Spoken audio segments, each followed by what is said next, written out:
Alright, we survived that emotional Q&A. Thanks again. If you haven't watched it, check it out. There's a lot of really good information. Timeless information, really. Today, we're going to see how to melt your boss's face. Now, you can melt your boss's face in a lot of different ways. Sometimes your boss melts your face in a lot of different ways. That's the RoboCop scene. We're going to check out how to make this scene.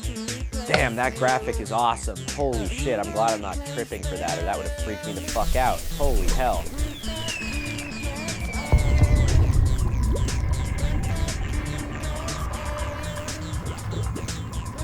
We do not condone or encourage the use of illicit substances. Nothing presented here should be interpreted as advice, instruction, or endorsement. We support safe, lawful behavior and strongly recommend keeping all adventures within the boundaries of common sense and the law. As curiosity is a natural human trait, our content is intended to educate, Pretty good. I'm proud of myself. I'll give myself a pat on the back for that. Less than 2 days of work on that shot, I think it's pretty good. So I just want to go over some of the things that it takes to get to that point in time. This is called melting faces. Thank you for your interest. The number one thing is making sure there's a time and a place for the amount of work that it's going to take to get your shot done. That your boss approves it, that the team thinks it's good, that there isn't any other higher priority things that are much more important, because this is a throwaway gag. This is something that Josh probably does in 20 minutes or something very quickly and moves on to the next thing. And this one's much more involved. It's more complicated. It requires rendering time. It requires different passes. And I take a lot of shortcuts, you'll see. There's a lot of jank in there once you start looking at it over and over. But some of that jank, I just don't care about anymore. I'm just trying to make stuff faster. All right. So first thing is first. I recommend a nice Google Doc, just so you can get your thoughts out in order and figure things out. The way that I started was with the scene from Ancient Aliens. that mountain, and this rooster took these basalt blocks and flew them over to Nanmadol. Oh, whoa. Damn, that graphic is awesome. Holy shit, I'm glad I'm not tripping for that. Okay, so that's what he's referencing, and this is where I debated This rooster making took a these giant basalt blocks rooster and flew them over. robot. After 2 hours of modeling, I was like, no, this is going to take too much time. Can't do this one. So the plan would have been to have Milo's head like transform, or like this bird thing comes out, kind of like I was showing with the Stargate mask transformation. It would be, instead of a reveal, it would be an enclosure, close up, and then his head would fly away. I still would have loved to do that, but it would have taken two extra days probably. 1 day for modeling, 1 day for animating, 1 day for 3D tracking probably, and 1 day for like aligning and finishing it. Sure, other people could go faster, but that's what I was guesstimating it would be. A lot of effort on the model, because I'd have to be building 4 animation, building the inside and the outside. Then I'd have to be doing a clean plate of removing Milo's head and like all this extra crap that I did not want to do on this one. So then I also was curious about if I could just do like a buildup of a robot head, like After Effects. This is mostly how they did these shots on the first Stargate in 1994, I believe. It's mostly just animating mats and revealing different layers of a sculpture that was the actor stands, and then they run out and they put the mask on, and then they have it to reveal, and then they reverse it or whatever. But that started taking too much time, because you'd still need the model, you'd still need the reference, you'd still need that information, and all of that has to be made. There was not a 3D Stargate mask or something that would align itself with the region, with the era. And this is where I don't know why, but I really cared if it was accurate or not. I couldn't find much artwork for the people who lived around the basalt towers, so I kind of again was like, I don't feel great about that. And then the third option is just doing something with trippy psychedelic. And then it's like, oh, cool, I'll try that one. So some inspiration for that might be, when I do more videos, I will do a whole video on just stockpiling a creative library of assets. So this is mine. It's on my Dropbox. It's always there. If I want to get inspired, I can come here and see stuff. Maybe something like this, you know, that's kind of cute. What else do we got in here? I got a lot of these. Every project, I just come into here and I just flip through them until I find something that fits. Here we go. Here's one that'll fit. So some sort of weird psychedelic face melting thing. Now this, you got to give total props and total respect to 2D animators. They've got way more time and way more patience. I would love to do something like this, but I did not have the time for this. This is probably multiple days of drawing, but eventually it'd be cool to get buy-in and like do this shot. Let's see, what else we got here?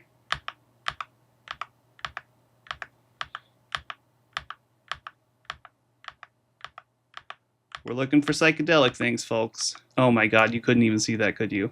I'm going to put this in the upper right. Now you'll be able to see it. Okay, a little bit like this little frog that's got this trippy little pattern animation on it. Could do something like that. Could do something like You know, even something like that's very interesting. A little simple thing like this video hand collage. But this is where the internet has failed us. We no longer have a good repository.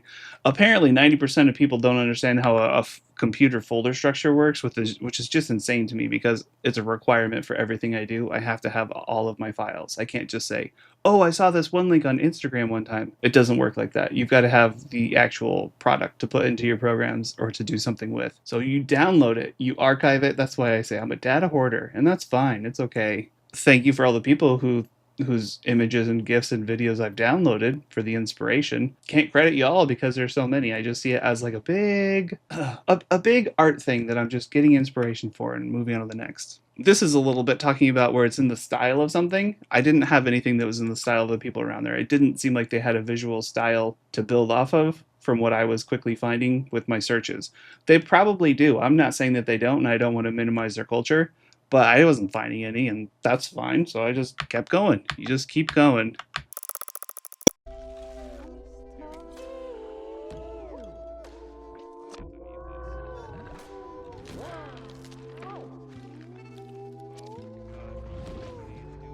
But look at this animation.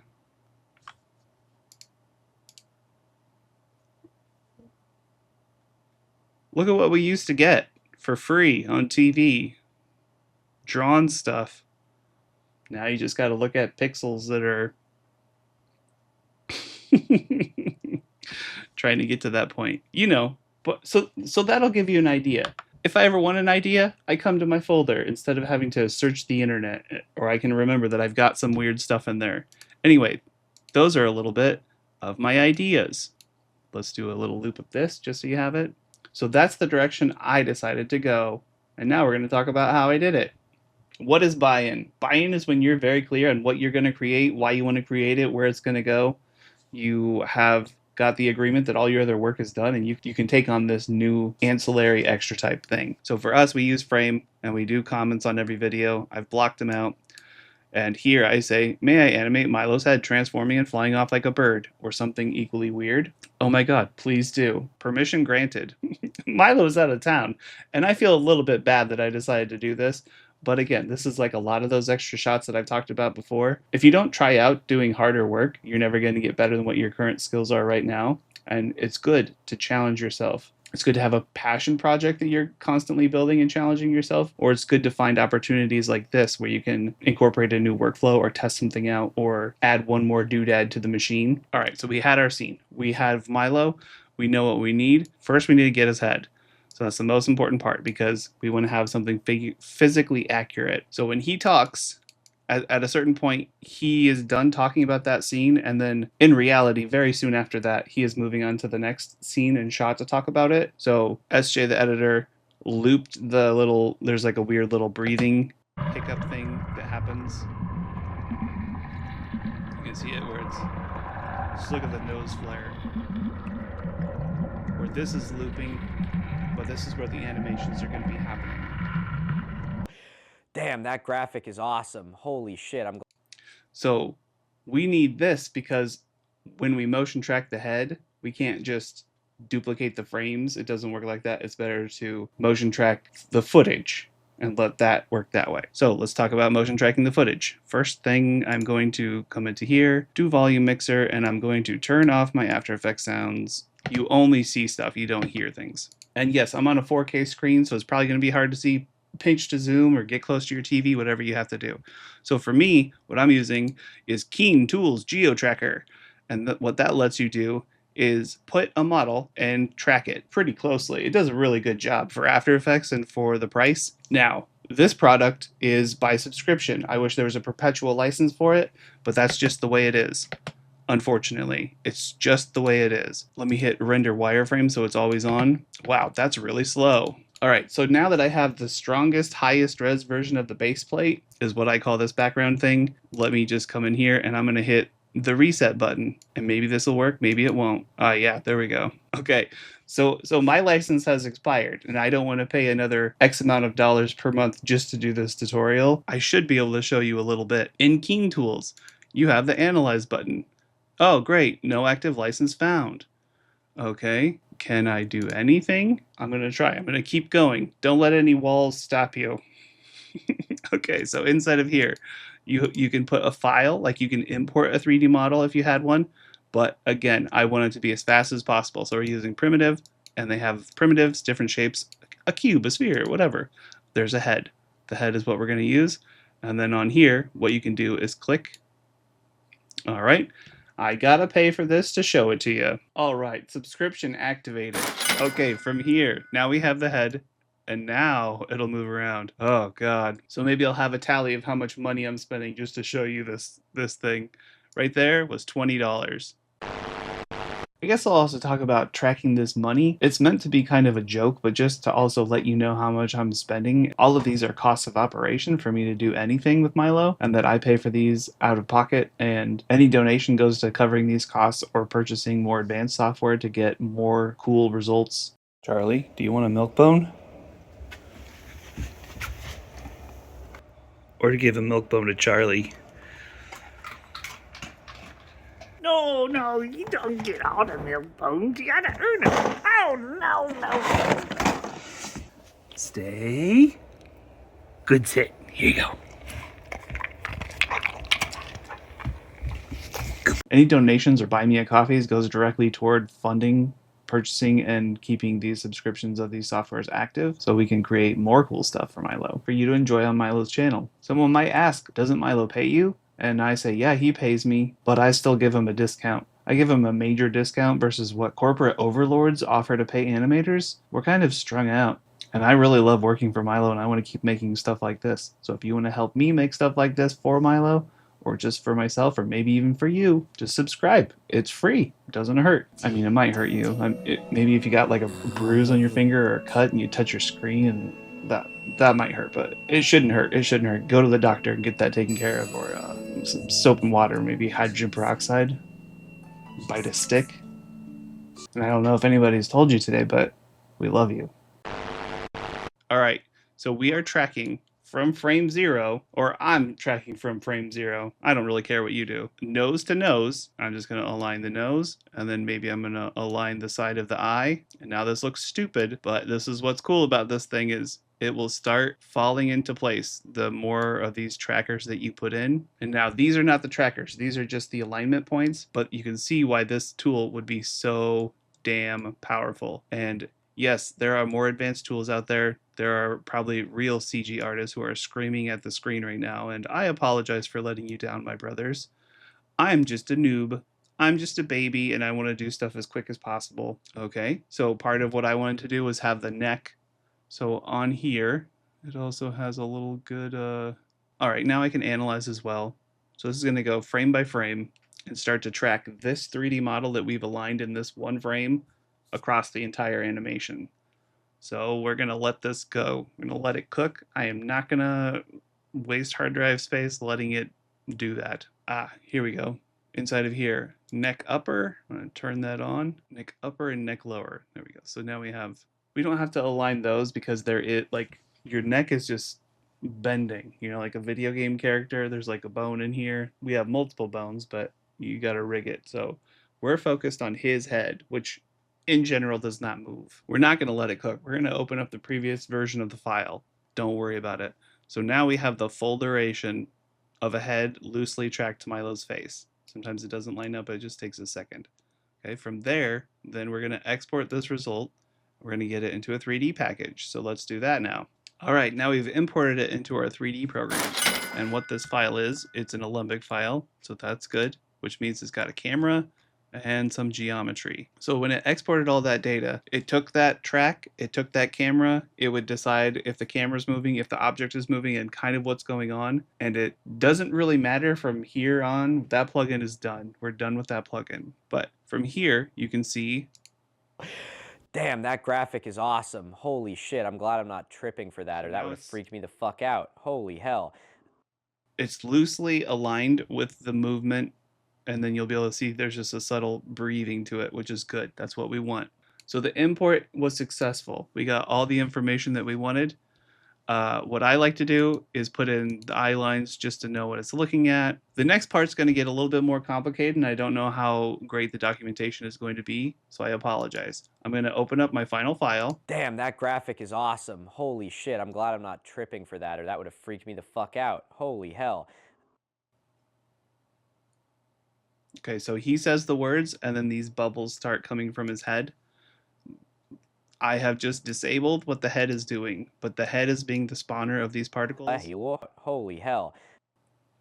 Nothing fancy, nothing expensive. Just simple spheres. I put the photograph in the background just to get alignment and basic idea of what it'll look like. I'll render one frame, okay? So this is what the bubbles look like. That's all that they are. They're very simple. They have an alpha channel. That's what this black and white is. And then they have this simple gradient ramp on them. It's always fun talking about this stuff because you never know what people are actually interested in and then what everybody's going to say. I'm just showing what I did. So inside of here, I'm birthing particles at a specific time at 700 Is frames. awesome. Holy shit, I'm glad I'm not for that would have the fuck out. Holy So hell. 700, they start coming out. They come out at this percentage of this many per second with a variation of 50. They are spawning on the skull. So they're spawning on this purple head. This is just to show you. And then they are shooting out from the center of it. Okay? So it's super simple. I have a little animation on the scale of them. So they're not huge when they come out. They're medium sized. They get bigger and then they kind of like pop and shrink and go up. That's what I wanted to do. They do collide with each other. You can't really tell, but it helps keep them apart and not having overlaps. Like these two are touching. You can see they kind of, this later one kind of bumps the other one. Who knows if that'll even show up in the other, like the final comp of this. Let's see. So that's what the particle physics do. It just takes account the shape of your sphere or whatever you're gonna have in there. I have spheres. I slow them down just to slow them. The shape I do say is a sphere. This is another scale thing that is over time, so they get bigger and then they kind of pop. Let's see, the time test. So after 45 seconds of them growing one size, then they move on to this next event where the scale is different. It goes to 0. And then over a certain percentage of time, they're interpolated down to 0. So they kind of pop, boop, boop, and those have a little bit of a noise and they float up into the sky and they also have the collisions. So it's a pretty basic particle flow that when you're done looks like this. So I'm going to turn off this and I'm just going to render this. Now we can check our preview where we have our motion at 700 frames, so that's quite a few seconds in, it starts to happen. And we're just verifying that the bubbles are doing what we want. They look accurate, the movement of them, don't worry about the rest. And it looks pretty good, so I'm happy with that. And once I'm done with that, then you send out those renders that are just like that previous picture that I showed you. Nope, these renders, nothing fancy, this was just scanline renderer. And you end up with, I have them in a separate folder, the bubble images, which there's nothing for 700 frames, but hey, sometimes you just got to have an empty file. So there's 700 blank files, they're only 2 kilobytes, I don't care. And then these start coming in.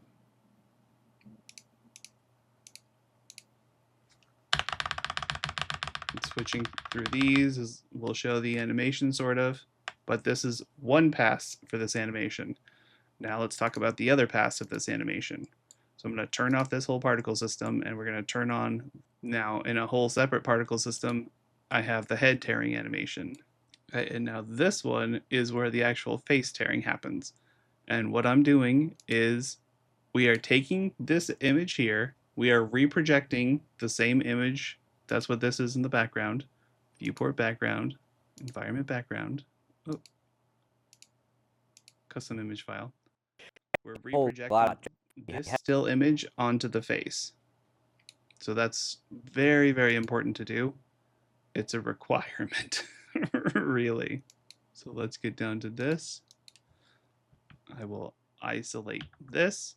And now you can see this is a simple head projection with that texture on there. And it's just wobbling in there. I'm glad I'm not. And you can see that it kind of has the animation that we need. I gotta turn on the real time for it to have the sound. They're tripping for that, or that would have freaked me the fuck out. Holy hell. But if you remember those movements from when he was talking, it's like exasperated breath. Sort of. Damn, that graphic is awesome. Holy shit, I'm glad I'm not tripping for that, or that would have freaked me the fuck out. Holy hell. And I'll show it with no background again. Damn, that graphic is awesome. Holy shit, I'm glad I'm not tripping for that, or that would have freaked me the fuck out. Holy hell. Cool. So I will talk about a little bit of this. Like, the camera tracker is not perfect. It's not perfectly accurate. So you'll see that instead of doing the head tilt forward, it kind of moves forward in space. So watching this top viewport. Damn, that graphic is awesome. Holy shit, I'm glad I'm not tripping for that, or that would have freaked me the fuck out. Holy hell. Some of the mouth movements have translated to Z, like scooting forward and backward, which is just fine. I don't really care. It works all right for me for what I want to do. Okay, so we have that mesh with that frozen video frame. It's awesome, and we're going to turn off the head track. This is where I have a big 3D library, just like my image library. I have a bunch of 3D models that I've purchased, and I put the 3D model inside of the 3D head. So I just get it aligned as good as I can. Really just use the align tool, and it works pretty good. So like this view, you can see this is one problem that happened that I didn't notice because I didn't look down, but there's this part that sticks out of the skull, but I used that as a happy accident. I will show you. And then there is this chin that ended up coming out. Now I would have loved to animate the jaw flapping and blah blah, but I've already spent too much time on this. So I keep moving forward, keep making progress. That is the rule. That is the rule. Okay, so that is linked to all that other stuff. This thing right here will become very important shortly. That would have freaked me the fuck out. Holy hell. So what this thing does is it converts that head static thing to Milo's face. It turns it into cloth, and then it starts ripping off pieces as it goes through. This little shape is it's displayed as a box, but I think it's a sphere. Yeah. So whenever these penetrate, you can see it starts to penetrate. If I make this invisible, you can see that his face starts drawing inside of where that is and shooting up. So it's easier to see like this. Holy hell. And then eventually just the whole face is consumed by it. And you can look in the camera view is what it's going to finally look like. I will go over the tie flow just because one person might be interested in that.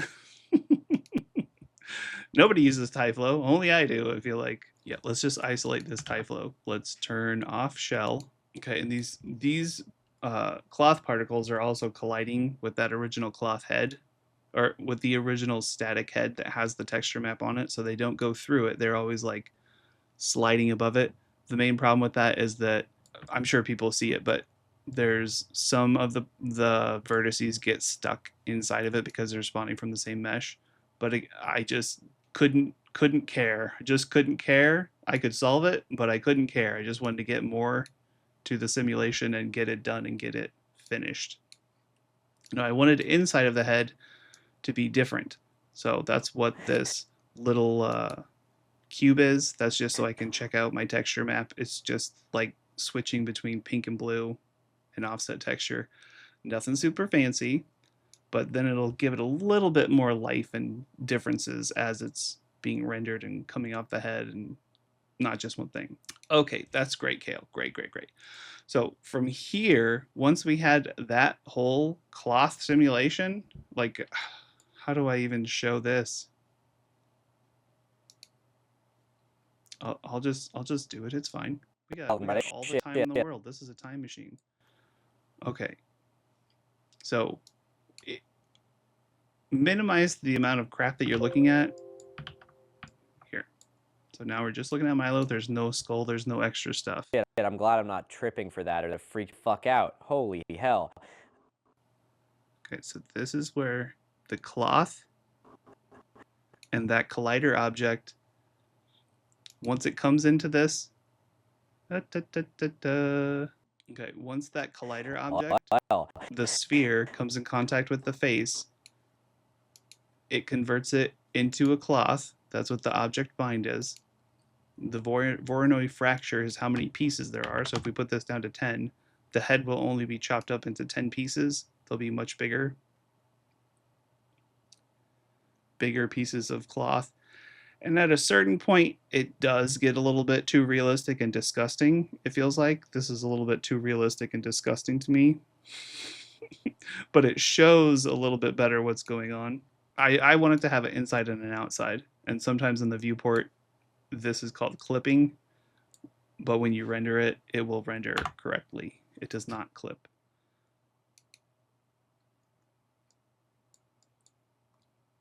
Okay.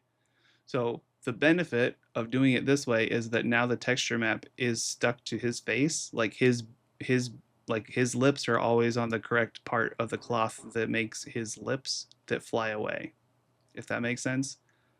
And the rest of it I don't really care about. It can just be flashy colors. And everything goes by quick, but I knew that I was going to be doing a lot of post work on this, so I'm not worried about it. Once you have that, then what the cloth, after it gets let's see, what is this? Oh, okay, so the decision tree that these cloth particles are operating under, first, the whole object is fractured. It is bound to that head so that while it is not fractured, it is absorbing the head wobbles and movements and stuff, so it's more natural. The surface test, that is the sphere that is slowly going through and penetrating and activating. So that's what that says. And once it gets activated, it goes on to the next event, which says, after 10 seconds in this event, send it to the next event. And this is just so I can have some variety and all the cloth just doesn't shoot off perfectly from his nose. It still has the object bind because we want it to stick to the head. Okay, and then from here, this is where we activate that cloth bind. From here, this is where we take the fractured geometry and we say, turn it into a cloth. So that's how it becomes this floppy, disgusting mess. And then there's a particle break thing where there's a certain amount of force that starts to let them separate a little bit more. I have some negative gravity, so instead of the stuff falling down, it's more buoyant and it floats up. It has collision with the head that we've tracked. We have 50% of the particles going off into another section, and then the rest in this system, they stay for 10 seconds with a plus or minus of 10 frames, and then they kind of deconvert and you don't have to worry about them. Well, actually, it's supposed to be so 50% of them get fractured into smaller pieces of skin as they're floating away. And I think that's why I cranked it up to 300 particles or 300 fractures.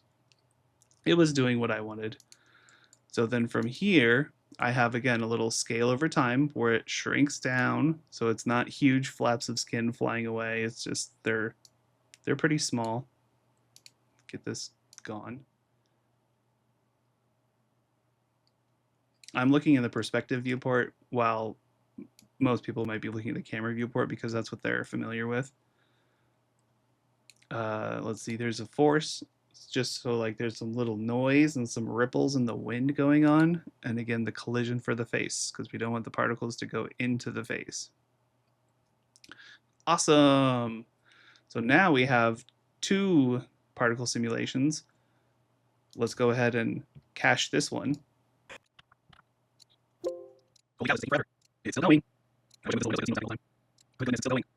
All right, so now we have the preview of the reduced number of cloth pieces.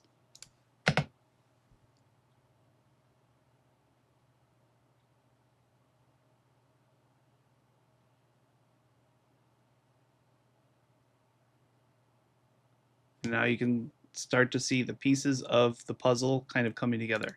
It's a lot of mess, a lot of wireframes, a lot of grossness, and it takes time. So it looks like I don't need to render all of those frames. Duh, whatever.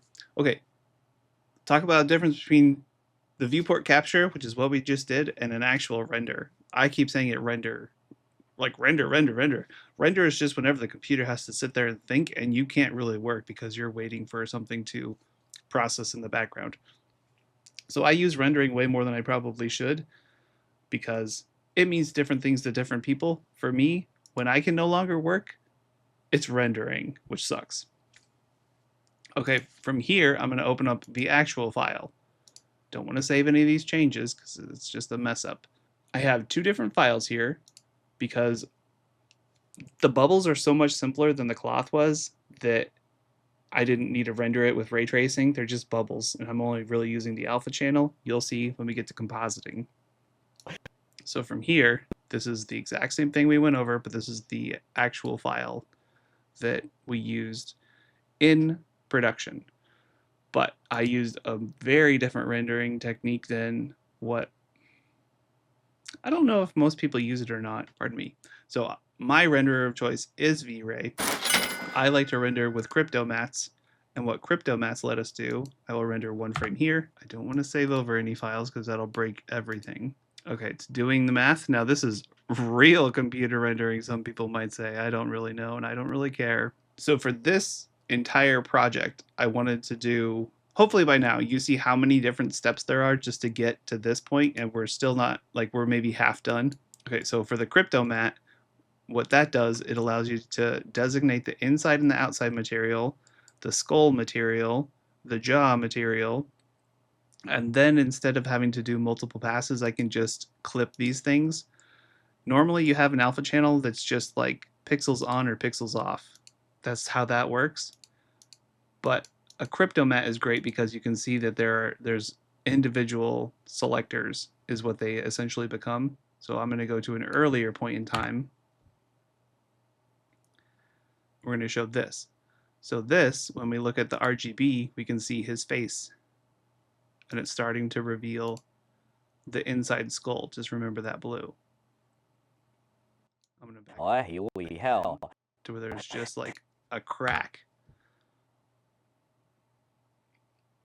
Okay, so the RGB, he looks pretty normal, and this is what disguises the blend, sort of. I play with it in post, but from here, it's taking in account a lot of information and showing it. There's a weird thing that happens because the outside material has to be 100% self-illuminated because it needs to get all of its pixel colors and intensity of lighting from the actual video on the background. Otherwise it might start to look weird, and in this case it doesn't really matter for when it gets super deformed and starts flying off of his face everywhere. In my opinion. Other people might say that it does. I don't think it does. But I wanted, well, in this case, since we're doing like the inside, the backside of skin, the inside of the skull, it's a pretty incorporated, I don't want to say involved composite, but it requires everything to be rendered always. So I just decided to do it this way with an alpha channel and with a crypto mat for the materials. And that's all I'm going to use to clip out everything for this project, which we're going to start in the next video of this one. We're going to start it really soon. It'll be good, but I want to get this teaser out. I want to get this portion out because it takes a long time just to build this stuff. This is also, you've seen how much work that goes into this, where we designated when particles would start coming out, when they would transition from one piece to another. And that's where you need to get an understanding of your timing and be up for doing multiple passes and multiple renders, because your timing won't be right always. And then someone might be like, oh, can you have the bubbles come out a few frames, like 2 seconds earlier? And you're like, I really don't want to go through and do that all again. Like redo the particles and then redo the renders and then redo the exports. It's a pain in the ass. But a lot of that is what takes a lot of time, and why Avatar is so expensive, I'll say. That's why Avatar is so expensive. And you don't see more shots like this because they are a pain in the butt to make. They're a lot of work to do. We'll be back on the second half for the compositing section of this. Well, actually, so let's go into our beloved After Effects here. We've rendered, we've done the real rendering. We have, this is the RGB layer, and it blows out to reveal the skull. The skin flies off. It does mostly everything we want, and we're just peachy keen with that. It's great. Next, we're going to talk about compositing, the other effects, and getting this all dialed in. Tummy's rumbling. That means it's lunchtime. Alright, so you can see how complicated that can quickly get. Hopefully it wasn't too overwhelming. Hopefully it was a little bit insightful into the tracking and the 3D portion of that project. In the next video, we're going to talk about the compositing, the unraveling of the CryptoMat renders that we did, and I'll also do a little demo on the sound design. We're going to talk about the effects applied and some of the tools I used just to get the results I did. And I think that's everything. Just remember, make, break, try, cry, get up and do it all again. Don't stop.